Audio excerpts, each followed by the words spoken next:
தினம் ஒரு தேவ அதிகாரம். மத்தேயு எழுதிய நற்செய்தியிலிருந்து வாசகம். அதிகாரம் 25, இறைவசனம் 1 முதல் 46 முடிய.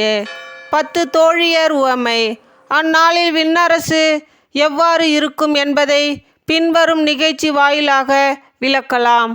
மணமகனை எதிர்கொள்ள மணமகளின் தோழியர் 10 பேர் தங்கள் விளக்குகளை எடுத்துக்கொண்டு புறப்பட்டு சென்றார்கள்.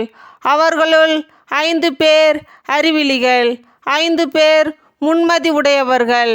அறிவிலிகள் 5வரும் தங்கள் விளக்குகளை எடுத்து சென்றார்கள், ஆனால் தங்களோடு எண்ணெய் எடுத்து செல்லவில்லை. முன்மதியுடையோர் தங்கள் விளக்குகளுடன் கலங்களில் எண்ணெயையும் எடுத்து சென்றனர். மணமகன் வர காலம் தாழ்ந்தவே அனைவரும் தூக்க மயக்கத்தால் உறங்கிவிட்டனர். நள்ளிரவில், இதோ மணமகன் வருகிறார், அவரை எதிர்கொள்ள வாருங்கள் என்ற உரத்த குரல் ஒலித்தது.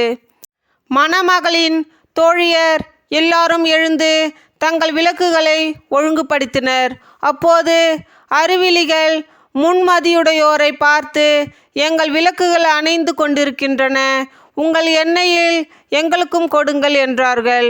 முன்மதி உடையவர்கள் மறுமொழியாக, உங்களுக்கும் எங்களுக்கும் எண்ணெய் போதுமான அளவு இராமல் போகலாம், எனவே வணிகரிடம் போய் நீங்களே வாங்கிக் கொள்வதுதான் நல்லது என்றார்கள். அவர்களும் வாங்க புறப்பட்டு சென்றார்கள். அப்போது மணமகன் வந்துவிட்டார். ஆயத்தமாயிருந்தவர்கள் அவரோடு திருமண மண்டபத்துக்குள் புகுந்தார்கள். கதவும் அடைக்கப்பட்டது. பிறகு மற்ற தோழிகளும் வந்து, ஐயா ஐயா, எங்களுக்கு கதவை திறந்துவிடும் என்றார்கள். அவர் மறுமொழியாக, உறுதியாக உங்களுக்கு சொல்லுகிறேன், எனக்கு உங்களை தெரியாது என்றார். எனவே விழிப்பாயிருங்கள், ஏனெனில் அவர் வரும் நாளோ வேலையோ உங்களுக்கு தெரியாது. தாலந்து உவமை.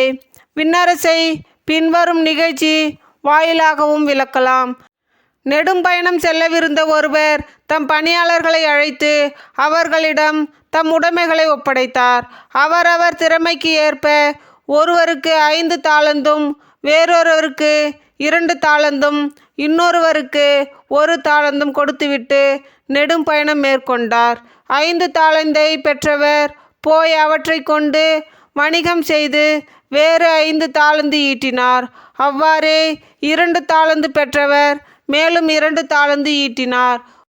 1 தாலந்து பெற்றவரோ போய் நிலத்தை தோண்டி தம் தலைவரின் பணத்தை புதைத்து வைத்தார்.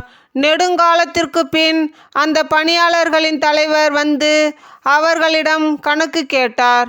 5 தாலந்து பெற்றவர் அவரை அணுகி வேறு 5 தாலந்தை கொண்டு வந்து, ஐயா, 5 தாலந்தை என்னிடம் ஒப்படைத்தீர், இதோ பாரும், இன்னும் 5 தாலந்தை ஈட்டியுள்ளேன் என்றார். அதற்கு அவருடைய தலைவர் அவரிடம், நன்று, நம்பிக்கைக்குரிய நல்ல பணியாளரே, சிறிய பொறுப்புகளில் நம்பிக்கைக்குரியவராய் இருந்தீர், எனவே பெரிய பொறுப்புகளில் உம்மை அமர்த்துவேன். உம் தலைவராகிய என் மகிழ்ச்சியில் நீரும் வந்து பங்கு கொள்ளும் என்றார்.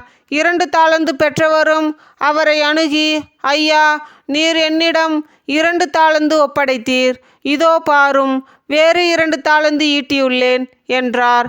அவருடைய தலைவர் அவரிடம், நன்று, நம்பிக்கைக்குரிய நல்ல பணியாளரே, சிறிய பொறுப்புகளில் நம்பிக்கைக்குரியவராய் இருந்தீர், எனவே பெரிய பொறுப்புகளில் உம்மை அமர்த்துவேன். உன் தலைவனாகிய என் மகிழ்ச்சியில் நீரும் வந்து பங்கு கொள்ளும் என்றார். 1 தாலந்தை பெற்று கொண்டவரும் அவரை அணுகி, ஐயா, நீர் கடின உள்ளத்தினர், நீர் விதைக்காத இடத்திலும் போய் அறுவடை செய்பவர், நீர் தூவாத இடத்திலும் விளைச்சலை சேகரிப்பவர் என்பதை அறிவேன். உமக்கு அஞ்சியதினால் நான் போய் உம்முடைய தாலந்தை நிலத்தில் புதைத்து வைத்தேன், இதோ பாரும், உம்முடையது என்றார். அதற்கு அவருடைய தலைவர், சோம்பேறியே, பொல்லாத பணியாளனே, நான் விதைக்காத இடத்திலும் போய் அறுவடை செய்பவன், நான் தூவாத இடத்திலும் போய் சேகரிப்பவன் என்பது உனக்கு தெரிந்திருந்தது அல்லவா?